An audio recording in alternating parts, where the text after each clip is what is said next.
Olá pessoal, hoje daremos continuidade ao estudo de Coríntios, será a quinta aula e nós vamos estudar 1 Coríntios 3. Então vamos ler inicialmente os versos de 1 a 4. Eu, porém, irmãos, não pude falar a vocês como a pessoas espirituais, e sim como a pessoas carnais, como a crianças em Cristo. Eu lhes dei leite para beber, não pude alimentá-los com comida sólida, porque vocês ainda não podiam suportar, nem ainda agora podem, porque vocês ainda são carnais. Porque se há ciúmes e brigas entre vocês, será que isso não mostra que são carnais e andam segundo os padrões humanos? Quando alguém diz, eu sou de Paulo, ou diz, eu sou de Apolo, não é evidente que vocês andam segundo padrões humanos? Então aqui Paulo, ele está nos versos 1 a 3, ele fala deles ainda permanecerem na carne, terem atitudes carnais. Eles já haviam recebido a palavra no coração, já estavam salvos, mas ainda estavam tendo atitudes de acordo com padrões humanos. Eles não estavam ainda demonstrando conhecimento na palavra. Eles ouviam, mas não estavam praticando, não estavam buscando a santidade. Apesar do tempo de igreja que eles tinham, porque Paulo tinha estado lá 3 anos antes, eles ainda eram espiritualmente imaturos, infantis e carnais. E por quê? Porque ainda havia partidarismo, eu sou de Paulo, Apolo, Pedro, né? Ciúmes, brigas, porque cada um queria ser maior que o outro, queria seguir o melhor, né? Então ainda apresentava esse tipo de atitudes. E aí Paulo se refere ao alimento espiritual deles. Paulo os compara como crianças que ainda precisavam de leite e não como adultos que deveriam comer comida sólida. A expectativa de Paulo, que decorrido esse tempo, eles já estivessem se alimentando de comida sólida. O que é essa comida sólida? É aprofundamento na palavra, é conhecimento profundo da palavra e não só conhecer, mas praticá-la, ter atitudes de acordo com a palavra. E isso Paulo não tinha percebido esses frutos. Agora que esse versículo aqui resume bem essa última parte que a gente falou do alimento espiritual. Hebreus 5, de 11 a 14. A este respeito temos muitas coisas a dizer, coisas difíceis de explicar, porque vocês ficam com preguiça de ouvir. Pois, quando já deviam ser mestres, levando em conta o tempo decorrido, vocês têm novamente necessidade de alguém que lhes ensine quais são os princípios elementares dos oráculos de Deus. Passaram a ter necessidade de leite e não de alimento sólido. Ora, todo aquele que se alimenta de leite é inexperiente na palavra da justiça, porque é criança. Mas o alimento sólido é para os adultos, para aqueles que, pela prática, têm as suas faculdades exercitadas para discernir não somente o bem, mas também o mal. Então aqui a expectativa de Paulo é que eles fossem adultos, que eles já tivessem prática, que eles já fossem exercitados na palavra. Você vê que a palavra aqui fala exercitados para discernir o bem e o mal. A palavra, ela nos ensina, ela nos ensina e nos faz exercitar. É um exercício também, não é só disciplina, mas também é um exercício. Agora versos 5 a 9. Quem é Apolo? E quem é Paulo? São servos por meio de quem vocês creram, e isso conforme o Senhor concedeu a cada um. Eu plantei, Apolo regou, mas o crescimento veio de Deus. de modo que nem o que planta é alguma coisa, nem o que rega, mas Deus que dá o crescimento. Ora, o que planta e o que rega são um, e cada um receberá a sua recompensa, de acordo com o seu próprio trabalho. Porque nós somos cooperadores de Deus, e vocês são lavouras de Deus e edifício de Deus. Aqui a gente percebe que a igreja, as pessoas que formam a igreja de Cristo é considerada a lavoura onde a palavra é semeada. Mas qual o objetivo? É de produzir frutos para Deus. Ele que é o dono da seara. Paulo e Apolo, eles foram apenas instrumentos escolhidos por Deus para semear, regar, mas trabalhando sempre em unidade. E lá eles falavam assim, somos um. Então eles eram servos de Deus, mas Paulo falou assim, somos um. Por quê? Porque quando a gente faz a obra de Deus, o servo de Deus, o corpo de Cristo, com o objetivo de fazer aquilo para Deus e não para si próprio ou para um grupo de pessoas, aí ele se torna um, porque o objetivo é único, o propósito é único, porque é o propósito do Senhor. E também aqui a gente vê a diversidade de ministérios na igreja, que todos são cooperadores que devem trabalhar em unidade e humildade, dependente do Senhor, de forma que a obra de Deus fique completa. Porque às vezes assim, se eu faço a minha parte independente do outro, cada um vai para um lado, como a gente viu outro dia, cada um rema para um lado, não sai do lugar. Então tem que haver a unidade e a humildade na dependência de Deus para que a obra como um todo se completa e que não haja rivalidade, mas sempre com a visão do reino de Deus, para atender o reino, para atender a Deus, para agradar a Deus. E lá também fala que quem dá o crescimento é Deus. Então assim, Paulo, ele semeou, Apolo regou, Paulo, ele iniciou a obra lá em Corinto, depois a continuidade foi dada por Apolo.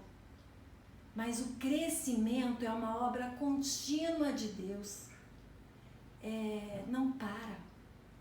Basta a gente, como conectar ali numa tomada e ficar carregando a bateria. É assim que a gente deve ficar com Deus.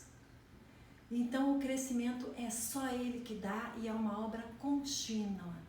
E no verso 9 também, a gente viu que Paulo falou, né? Tudo é de Deus. Os cooperadores são de Deus, a lavoura é de Deus, o edifício é de Deus, então a glória é de Deus.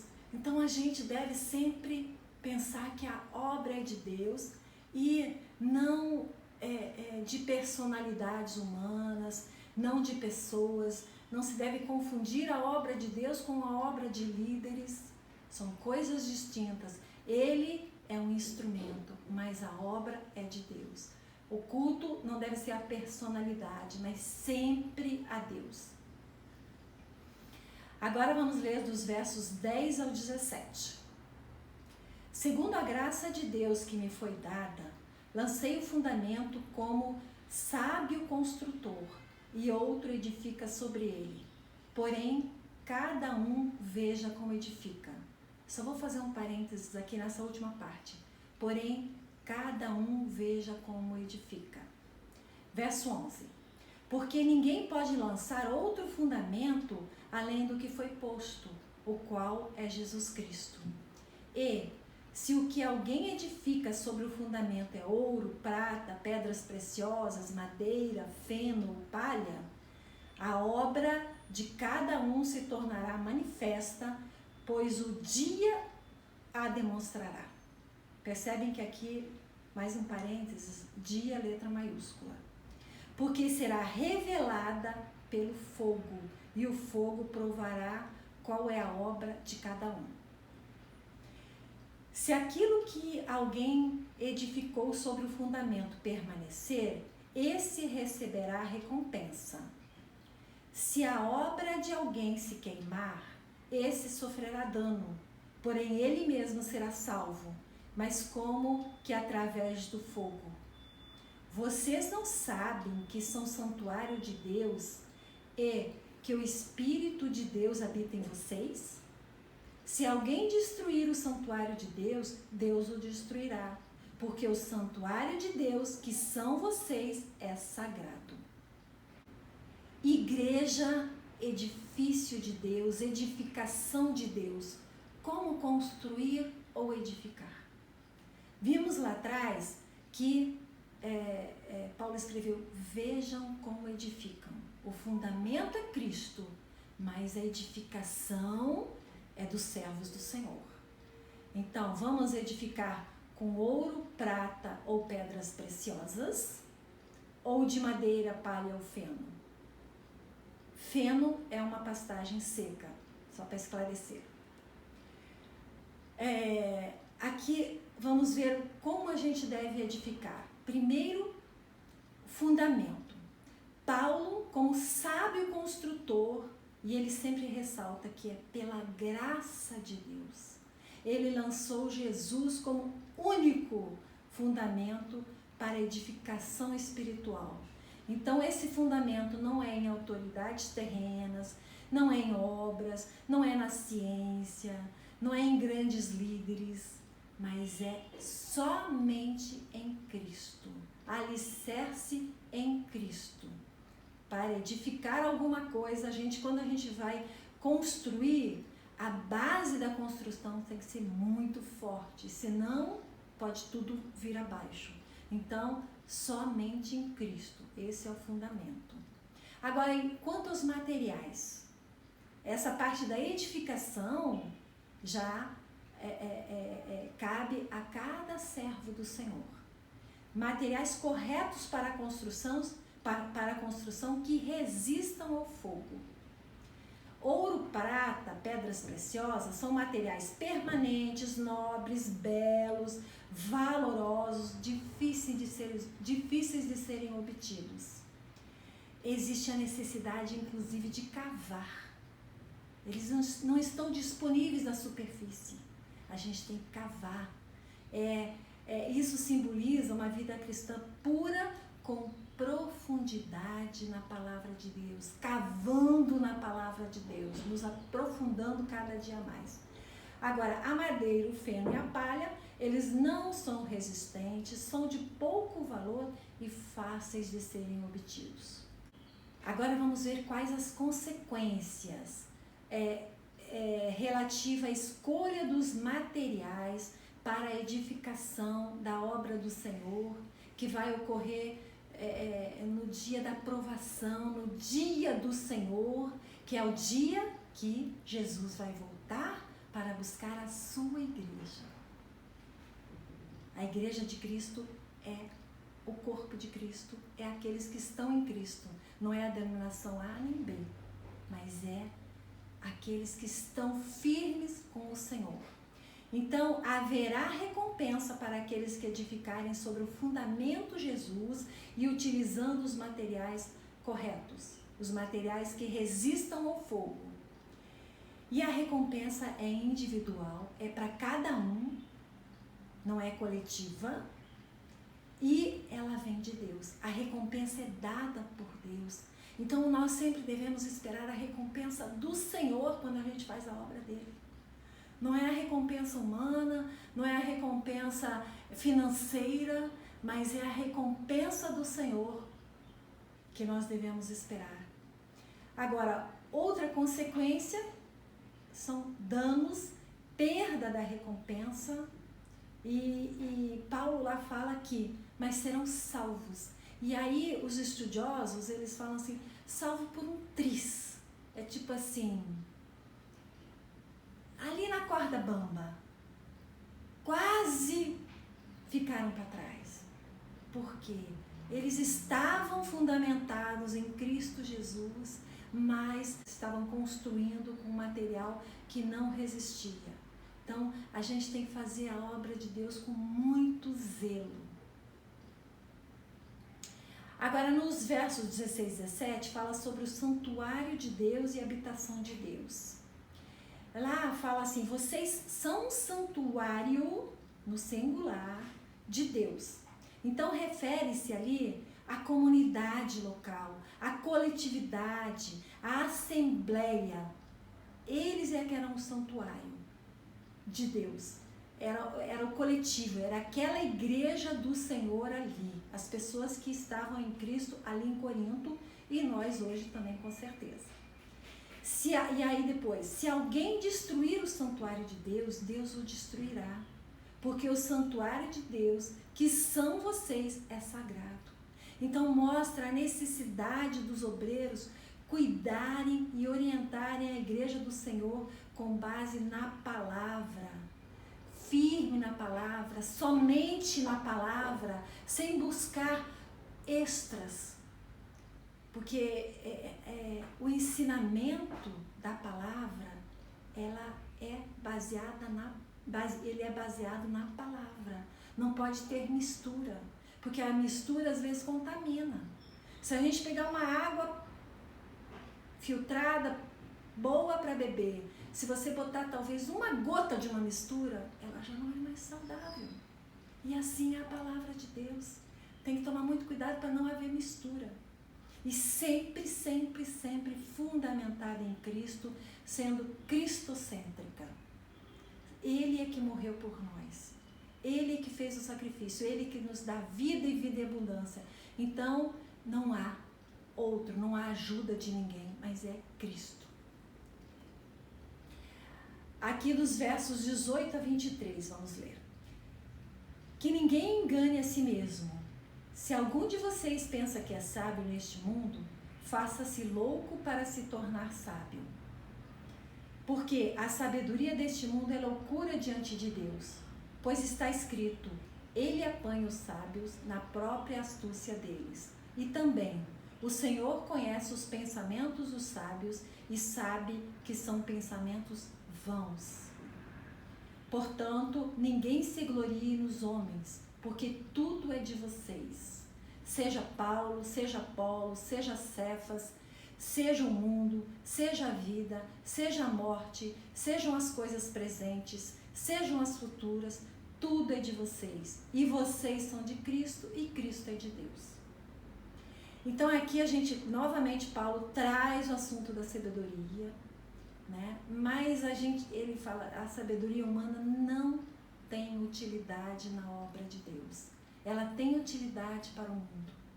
Inclusive agora, a gente ora todos os dias para que os cientistas encontrem uma vacina para o coronavírus que seja eficaz. Então, essa sabedoria ela é útil, mas na obra de Deus, como obreiro do Senhor, ela perde a sua utilidade. A igreja ela é herdeira de Deus e possuidora de todas as coisas em Cristo. Lá nos versos 22 e 23 fala, tudo é vosso, vocês são de Cristo e Cristo é de Deus. Agora, qual a motivação?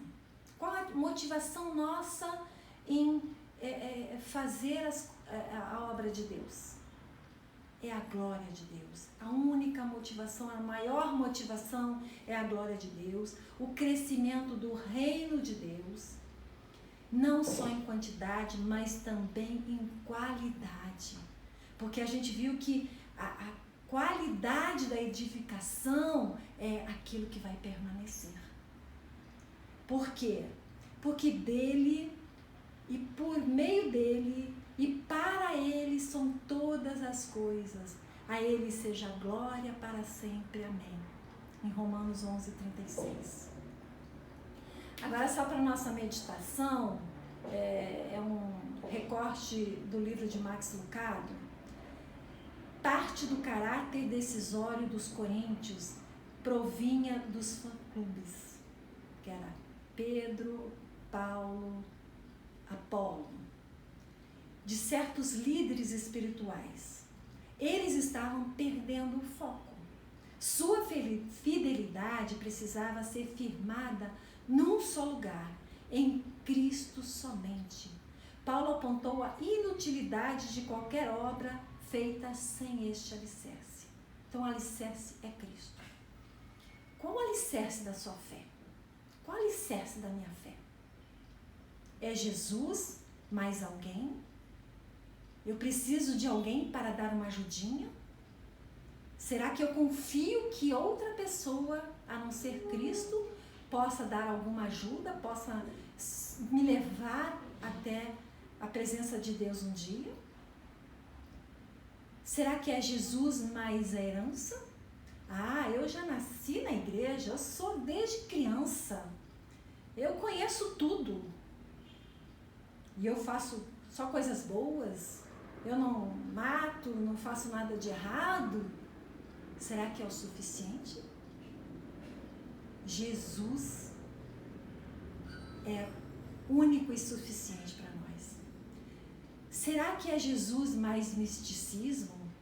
Eu creio que Jesus é o caminho, a verdade e a vida, mas eu gosto de algum objeto, eu gosto de seguir algumas crenças, eu não fico fechado só nisso, mas eu abro para alguma outra coisa. Então, vamos pensar. Será que há alguma coisa em nós que ainda precisa ser mudada? Mas vamos alicerçar a nossa fé, a nossa edificação, a construção em Cristo, neste fundamento, só este. Então vamos orar? Senhor, nosso Deus e Pai, eu te agradeço por mais esse estudo, eu te agradeço porque Jesus é o alicerce. Senhor, ensina-nos a alicerçar tudo em Jesus, ensina-nos a colocar nossa fé neste fundamento, neste alicerce, o único alicerce que é Jesus. Senhor, ensina-nos a praticar a Tua palavra, ensina-nos a aprofundar na Tua palavra, ajude-nos a crescer, a sermos adultos, Senhor, espirituais, que nós possamos entrar nas profundezas da Tua palavra, cada dia mais conhecer a Ti, ter mais intimidade contigo e conhecer o Teu propósito para nossas vidas e para a Tua igreja, Senhor. Que nós possamos ser os servos fiéis para a edificação da Tua igreja, Pai. É o que eu te peço, Pai, e te agradeço em nome de Jesus. Até mais.